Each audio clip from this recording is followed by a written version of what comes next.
Tonight, Oklahoma Speaker of the House Lance Cargill remains at the center of a growing controversy. News 9 broke the story a week ago. 2 Republican officials are being investigated for questionable campaign fundraising activities. New documents have surfaced tying Speaker Cargill to the investigation, and now more people are coming forward talking exclusively to our Stacey Cameron. Stacey.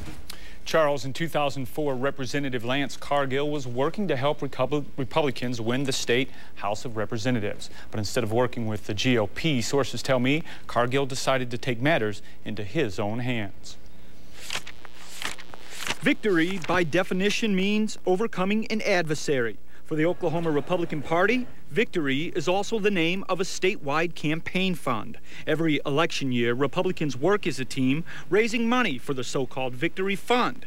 And as Representative John Treblecock explains, the money is supposed to be spent in ways benefiting the entire Oklahoma Republican Party. The idea being a rising tide would lift all boats, and we'd all benefit by generating voter turnout and getting the Republican message out. During the 2004 election, Republicans were working overtime trying to get their message out. That's because Tom Coburn was in a race for a U.S. Senate seat. 5 other Oklahoma Republicans were running for Congress. And at the state capitol, the GOP was in position to take control of the House of Representatives. A lot of candidates who didn't have races were asked to donate to the state party to help the entire Republican ticket statewide. A number of candidates, like Treblecock, agreed to help the party out and donate money to the Victory Fund. In the past, the state arm of the GOP organized the Victory Fund, meaning in 2004, Republican Party Chairman Gary Jones was the man in charge of spending the money. It didn't operate in 2004 the way it had every other election cycle. But who changed the operation of the Victory Fund in 2004, and why? And that was Lance Cargill. This man is a Republican Party insider. On the condition we hide his identity, he agreed to talk to News 9 about current Speaker of the House, Lance Cargill, and the 2004 campaign fundraising that is now under investigation. Essentially, an arrogance of power. Cargill was a rising Republican star in 2004, quickly gaining power in the State House of Representatives. And this source says Cargill desperately wanted to control the Victory Fund to make sure Republicans won a majority in the State House. But when Jones wouldn't spend enough money on House races, sources say Cargill went behind Jones's back. He didn't have faith in the state party to implement what they needed, so they went their own way. This trusted Republican insider says in 2004, Cargill went a different way by setting up a second Victory Fund inside the Oklahoma County Republican Party. It raises serious questions. Questions because at that time, Cargill was honorary chair for the Republican State House Committee, a political action committee. His responsibility was to essentially raise money. While raising money for the committee, this source says Cargill also started directing money to his newly created Victory operation in Oklahoma County.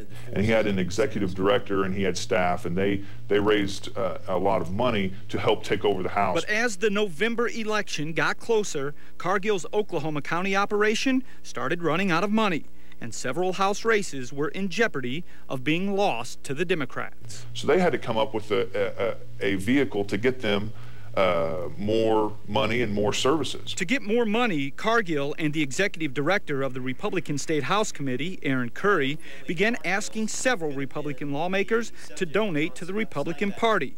Ray Vaughn was one of those donors. This is his check and his signature. As Vaughn's spokesperson, Rick Buchanan, explains, Vaughn's $5,000 check was a donation specifically made out to the Oklahoma State Republican Party. His intent all along was for it to go to the state party, and that's where he believed the check went. But Vaughn's check didn't go to the state GOP. Neither did former Speaker of the House Todd Hyatt's check or Representative Susan Winchester's. In fact, according to these campaign finance records, 11 checks made out to the state Republican Party totaling more than $33,000 landed in the coffers of the Oklahoma County Republican Party. It is almost outright fraud because those checks were solicited and asked for to help raise money for the quote-unquote team, and it didn't go to help the team, it went to help certain consultants and certain candidates. And according to campaign finance records and documents obtained by News 9, the Oklahoma County Republican Party paid for 9 voter polls in House races well outside Oklahoma County.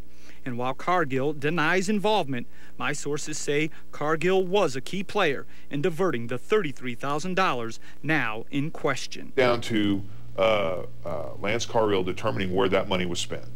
My sources say the State Ethics Commission is now investigating Cargill for campaign finance violations.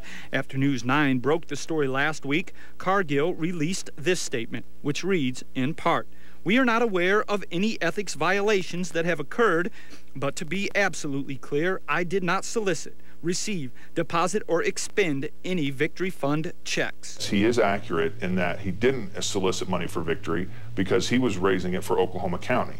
And while Cargill and at least one GOP lobbyist are blaming the scandal on political opponents, this man is asking the Speaker to come clean and restore the integrity of the Republican Party. Cover up, and they're trying to blame disgruntled representatives or they're one entity trying to find the legal loophole doesn't serve the Republican Party well, and it doesn't serve Oklahomans well. Last week, I spoke with an ethics law expert. He tells me if Cargill intentionally diverted the money intended for the state Republican Party and specifically directed it to campaigns, the Speaker not only violated ethics rules, he may have broken the law. Charles? All right, thanks, Stacey. Now, this evening, Speaker Cargill released this statement in response to our investigation. It reads in part, "I want to be clear about one more thing. As the current Speaker of the House, I take very seriously my responsibilities as a leader. As the Ethics Commission continues any work on any inquiry, we will cooperate completely. Certainly, I won't engage in political gamesmanship or leaks to the media."